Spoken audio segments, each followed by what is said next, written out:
Ah, crap, they got Avatar. For crying out loud, if ever there was an IP I figured wouldn't fall victim to the ills of modern entertainment, it would have been Avatar The Last Airbender. But here we are at the close of 2025, and not only have we already seen one spin off, but another is coming, plus the remainder of the second remake in 20 years. At least Dean DeBoy had the decency to wait 15 years before desecrating remaking his most popular movie. Even that had two sequels, a TV show, and a mobile game out beforehand. You'd think that Backlash to the Legend of Korra might have clued producers into the fact that audiences don't want an offshoot of ATLA. You'd think that M. Night Shyamalan's film being lacerated by audiences might have beaten Hollywood over the head just hard enough to get them thinking about where their industry was headed. You'd think that the continued adulation of the original series by just about everybody, even 2 decades later, would be enough to convince the powers that be that we still value good stories. Ho ho ho! You'd think so, wouldn't ya? All of this got me thinking. Along the way, I realized that Avatar isn't the only train to fly off the rails in spectacular fashion. The more I look, the more I'm finding that almost everything has an assembly line of related products for you to get that quick hit of brand recognition dopamine. It's like drugs. You get hooked on one thing, and then learn that your dealer has supposedly better and definitely more expensive stuff for you to try because he knows that you want the same high that the new product just won't deliver, making you want the high even more and therefore always coming back for the next thing no matter how bad it is. But at least there's always the original. Ah, yeah, that's the stuff. Unlike drugs, however, turning a movie or show into a franchise isn't inherently harmful to your career and nervous system. It's just a matter of knowing how to play your cards. For the sake of this video, I'll skip the 5-hour deep dive on how versus how not to do a franchise and what makes a good candidate to focus on driving home a more simple point. Not everything has to be a franchise! A lot of the greatest stories ever told are one-offs, which might not be exactly what you're thinking of in the way I use it. You probably think of a solo movie like Minority Report, which sure fits the definition, but I would expand it to include stories with multiple installments that have a clear plan of action and a definitive end, like Peter Jackson's Lord of the Rings trilogy. But expert, you obnoxious oracle, what makes them work? I'm so glad you asked. Firstly, one-offs are self-contained. You can make them, harvest your rewards, and move on to fresh ideas instead of getting caught in a rut with trying to come up with something new to add to an existing IP. They're also low maintenance. You're more likely to retain a larger core audience if you make something good and then don't sully the legacy, which brings you greater returns in ancillary markets. Sure, DVDs have sadly become obscure in the age of streaming, but the merchandise game is stronger than ever. The first Star Wars made most of its cash from toy sales, you know. Thirdly, a well-made one-shot is the gift that keeps on giving. Fans have a good story that they can keep coming back to. Manufacturers continue to reap the monetary and reputational benefits of having a loyal audience. The studio might make marginal profits from 10 different shows, but they'll make a metric ton of profit from one good show. One of my personal favorite franchises is Pirates of the Caribbean, which no is not a joke. A big part of the draw for me is that they never tried to spin it out into something more than it should have been. We never got an offshoot about Will as captain of the Flying Dutchman, or Elizabeth living at Shipwreck Cove, or Raggedy and Pintel's Excellent Adventure, although I might actually watch that one. They told the story they wanted to, and then knew when their run was up. Yeah, the fourth and fifth movies jumped the shark, but at least they kept Jack where he was meant to be. Not truly driving the story, but providing an entertaining lens through which to view it. I keep coming back to it, and so do others, because it was simple and enjoyable and self-contained. All of this hinges on your ability to tell a decent story, but this isn't a lesson on how to do that. My message today is that if you know when to take your foot off the gas, you might be surprised at how well your movie or show ages. I mean, it's impossible to predict what will trend in the future, but I can say that something made with honest intent does have a better shot at being remembered fondly. Like the Babe said. Heroes get remembered, but legends never die. But as I've learned, no amount of highlighting good practices is enough to convince people to try them. You first have to show them how stupid the current method is. Imagine that you're a Hollywood executive looking to climb the corporate ladder and you've secured the rights to a hot new IP that only has one entry thus far. Obviously you want to turn it into a franchise, right? Of course you do. Now take your bottle, it's almost nap time. Anyway, you should at least be aware of the risks. There are boundless fringe scenarios that crop up from time to time, such as actors making decidedly unpopular posts online, or the world shutting down for, reasons. But these could happen to any production. 5 issues run the most rampant when it comes to franchises specifically. To illustrate how comprehensive the overarching problem is, I'll use a different one to demonstrate each trap one can fall prey to if not carefully done. Number 1. Clashing canon. When I was a kid, I broke a glass while doing the dishes, and not wanting to deal with the consequences, I stashed the pieces in a box on a pile of stuff in our garage that my parents never went through. I went about my day, and that was the end of it. Or so I thought. Not even a week later, my dad called me into the garage and I found him holding the shards wanting an explanation. Turns out that we, ironically, were low on clean dishes and he had been searching for a pot that we rarely used. You can fill in the rest. My point is that burying the facts will land you in worse trouble than you'd have been in if you would have just faced reality from the off. Enter the importance of canon. If you're unfamiliar with the term, it references what is indisputable fact within a fictional world as governed by the stories created in them, or, if you're J.K. Rowling, adding whatever you want after the fact.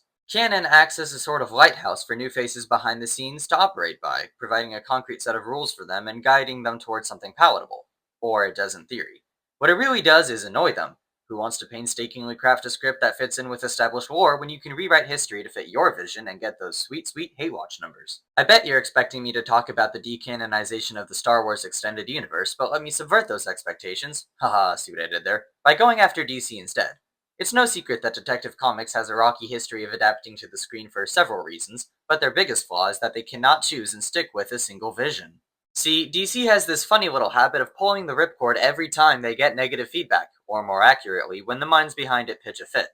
People have a lot of criticism for Zack Snyder's run at the helm. One thing you can say for him is that he did have a vision, it's just that due to, complications, he had to step out, and then Studio Suits wouldn't let him back into. Ignoring those questionable ethics, it paved the way for James Gunn to take the throne and realize sooner rather than later that it's of the porcelain variety. Gunn decided that he wanted to build his own DC cinematic universe, except for this incarnation of that character and parts of this movie over here, and, well, you get it. The natural result of all this is that fans have no idea what's supposed to carry over and are excoriating his Superman without prejudice. The new DCU is dead in the water, and this isn't even the first time it's happened. Snyder took over from someone else who took the job from someone before them. I mean, it's a mess. Number 2. Burnout. Like opening too many portals to other dimensions with the off-brand portal gun you found on the dark web, it's easy to get tired of what used to be entertaining, and it's a matter of time until a monster comes through to wreak havoc. The monster in this case, unlike the one that ate my buddy Jimmy, is apathy. There's a threshold for how much of a good thing audiences can have before it becomes background noises, and passing this threshold is what spelled the doom of arguably the biggest juggernaut of the 2010s, Marvel. They were light years ahead of DC because they had a plan in place, and it kept people coming back. Said plan terminated with Endgame, but what good is a complete, fulfilling conclusion to your artistic endeavor when there's money to be made? Company Suits greenlit a plethora of movies and shows meant to build up to their next big arc immediately following Endgame. The major flaws with this are that A, a lot of them had nothing to do with Kang the Conqueror, who I guess was meant to be the next Thanos, and B, nobody cared. That's it. People had their fill, but Marvel failed to see the impending danger and pushed on far beyond what they should have. The Mouse Corporation service is now flooded with stories about characters you've never heard of that almost no one watches. Besides which, those who do retain an ounce of hope for their favorite franchise to return to form are bitterly disappointed each time as its world gets more diluted and formulaic. This is best illustrated with Agatha All Along, which is a spin-off of WandaVision, which is a spin-off of Avengers. Who even is Agatha Harkness, and why should we care? Number 3. Fan hate. Yeah, I really do have to use Star Wars here. People who get into big franchises seem to be predisposed to getting way too into it and wanting things to be a very particular way. Star Wars fans, however, are in a league of their own. They're famous among other fandoms, casual viewers, and even their own members for being contentious, detail-oriented, very, very petty, and downright obsessive. In my defense, if they would just do it right, then I wouldn't have to complain about them screwing it up. All jokes aside, making a Star Wars product is like walking into a minefield blindfolded. I don't get the draw of trying to add anything, because no matter how good or bad it is, it'll be torn limb from limb by at least one faction of fans. People vote with their money, as they say, and much like Marvel, the Mouse Corporation are seeing a nosedive in viewing figures with Star Wars. In fairness, Star Wars has become a wreck. People have spent a decade detailing all the various things that went wrong initially, most of which can be traced back to bad creative calls by J.J. Abrams and Kathleen "I swear I'm retiring this time" Kennedy. Things only took a bizarre turn for the worse circa 2022. You see, dear viewer, there had already been mountains of backlash to the sequel trilogy and the shows made after it, but if the Mouse Corporation insisted on beating a dead horse, and of course they did, they could have found a path back to success by considering criticism. Instead, they dug their heels in and doubled down to such a degree that they could only describe it as subverting expectations. I've already harped on why this is a dumb phrase in this video here, so go check that out if you haven't yet. Now I'll just show you how it works in action with everybody's favorite show, The Acolyte. I can literally feel my brain cells dying just from talking about this show, so for now I'll ignore all the other fun decisions and just highlight the core message. The Jedi have always been evil, and the Sith were misunderstood all along. What you just said is one of the most insanely idiotic things I have ever heard. Bang up job, Leslie. This show is just the latest example of the feedback loop that both sides of the aisle have locked this franchise into. The company makes a bad product, which fans complain about, which prompts the company to make a worse product next time, which the fans complain about even more. Rinse and repeat. I swear, man, trying to examine Star Wars is like being Donald Glover's character in that one scene from Community. It's a cautionary tale against letting your vision for a bigger IP empire trip over those who have been with it from the get-go. Number 4. Making a mountain out of a molehill. One of the quickest ways to lose your audience is to blow the stakes way out of proportion because, as Mabel Pines puts it, it's like stuffing multiple pieces of gum into your mouth. When one loses its flavor, just cram another one in. Another version of this is putting more and more content into your world because it's losing momentum. Take Doctor Who, for example. As brilliant as the premise is, which I again have talked about, it has an expiration date for audience interest baked into the cycle. Now, you could let it rest until somebody with the right vision can bring it back to life. But think about all those lost profits. Much like me selling Lysol and marketing it as invisibility spray for corporate spies at an unfair price, you want to do as much as you can before the people get wise and come back to haunt you.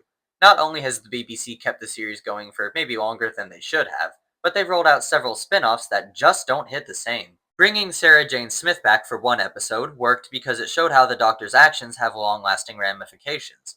Giving her an entire series, on the other hand, wasn't a wise move given how much of the newer audiences hadn't connected with her in prior seasons. Don't even get me started on Torchwood. Number 5. Screwing over the source material. This, when you get right down to it, is most people's concern when they find out that another entry is being put into their favorite intellectual property. Honestly, can you blame them? Given that I, a character-obsessed maniac, have talked so little about them in this video, I want to show you that they can easily be messed up in later editions. Enter Star Trek and our good old pal, J.J. Abrams. For reasons beyond my comprehension, he was given a shot to reboot it in the 2010s. He took it from a world of philosophy, methodical character development, and curious explorations of interesting questions to stock humor, contrived plots, outrageous action sequences, and having everybody yell everything at each other all the time. Why does this sound so familiar? Perhaps the worst damage was dealt to the crew. Original Kirk was a quick-thinking, cavalier yet impulsive captain with a strong moral compass who put the welfare of his crew before all else. New Kirk is an entitled, selfish jerk with dreams of glory and no leadership skills whatsoever. I mean, none. Original Spock was an analytical voice of reason who constantly sought to understand the meaning of connection and being part of a team.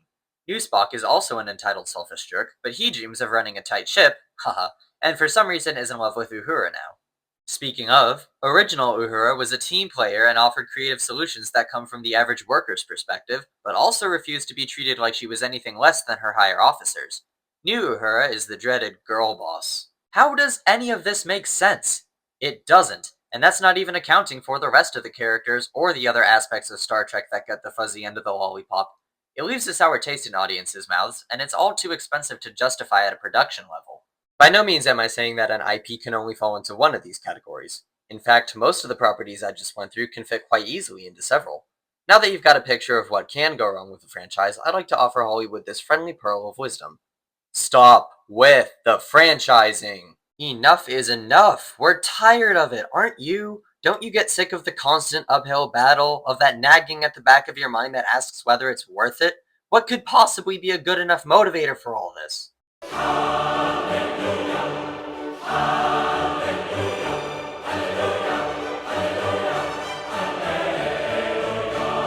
Oh, right. How's that working out for you?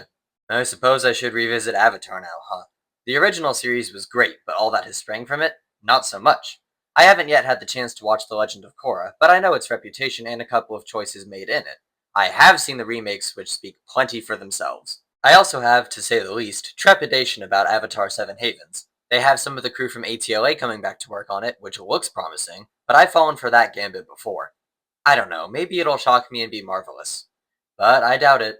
Yes, it appears that Hollywood has selected the franchise as their chosen format for the foreseeable future. We can only hope that they figure out how to do it properly. But you know, there's a chance that we'll get to find out in the near-ish future. One of my favorite shows is Arcane, and whatever you think about the ending, it sparked a flurry of fan engagement about what it could mean and whether there would be other series and or movies set in the same universe down the line. League of Legends has a large following. We only got to see one corner of Runeterra in Arcane. The show itself was a supermassive success. All of this means that it's exactly the type of thing that studios would love to have an eye on to continue growing.